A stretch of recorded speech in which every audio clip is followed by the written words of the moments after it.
অন্তর্বর্তী সরকার দায়িত্ব নেওয়ার পর থেকে শান্তিরক্ষী বাহিনীকে আরও দক্ষ ও নিরাপত্তা নিশ্চিতে কাজ করছে বলে জানিয়েছেন স্বরাষ্ট্র উপদেষ্টা মোহাম্মদ জাহাঙ্গীর আলম।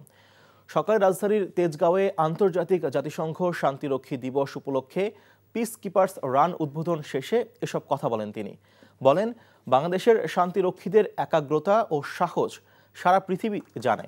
বিশ্বের বিভিন্ন দেশের সংকট সমাধানে বাংলাদেশের শান্তিরক্ষীরা দক্ষতার পরিচয় দিচ্ছে। জাতিসংঘের শান্তিরক্ষী মিশনে সাফল্যের সাথে কাজ করায় সেনা, নৌ, বিমান বাহিনী ও পুলিশ সদস্যদের ধন্যবাদ দেন স্বরাষ্ট্র উপদেষ্টা।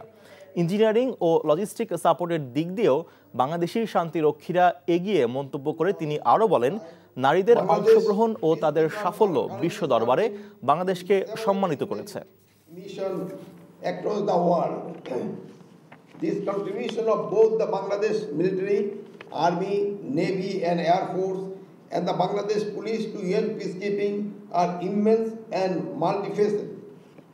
Our military personnel have demonstrated exceptional courage and operational expertise in diverse and often volatile environments.